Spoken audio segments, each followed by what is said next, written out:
Hi friends, இன்றைக்கி பாருங்க உங்களோட வீட்டில் வந்து சிக்கன் பிரியாணி செய்தது எனக்கு ஹஸ்பண்ட் தான் செய்தது. இங்கே பாருங்க காஜு நல்ல ஒனியன் எல்லாம் ஃப்ரை பண்ணி மேலே போட்டிருக்கிறேன். இதை வந்து நாங்கள் இப்போ ஒரு கோயில் பாக்ஸில் வந்து கொட்ட போகிறோம்.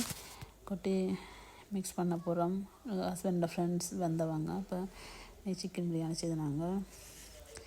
இப்போ இதை வந்து பாக்ஸில் கொட்டிட்டு கோயில் பாக்ஸில் அதை வந்து நல்லா மிக்ஸ் பண்ணி விட்டுட்டு சாப்பிட நல்லா டேஸ்ட்டாக இருக்கும். இங்கே பாருங்க எல்லாத்தையும் கொஞ்சம் கொஞ்சமாக வடித்து கொஞ்சம் கொட்டாக இருக்கிறபடியாக ஸ்லோவாக கொட்டி எடுத்துட்டு மிக்ஸ் பண்ணி விடணும். வேண்டாம் அடியில் வந்து கறிகள் எல்லாம் இருக்கும்.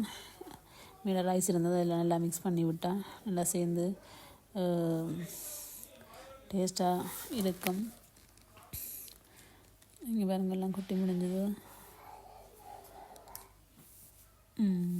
இனி வந்து மிக்ஸ் பண்ணி விட வேணும்.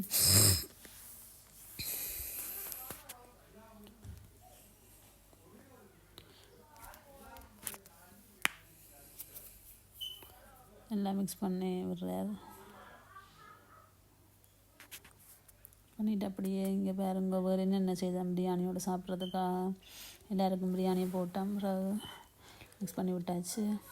பிளேட்டில் chicken rice, egg, onion salad, raita, முட்டை, அவிச்ச முட்டை, சிக்கன் கால், அதோட கொஞ்சம் கிரேவியும் எடுத்து ஆட் பண்ணி சாப்பிட நல்லா டேஸ்ட்டாக இருக்கும்னு சொல்லிட்டு எல்லாருக்கும் பிளேட்டில் போட்ட நாங்கள்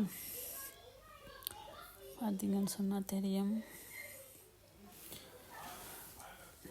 இது வந்து நான் சாப்பிட்றதுக்காக போட்ட பிளேட்டில் உள்ள chicken biryani, 1 plate chicken biryani.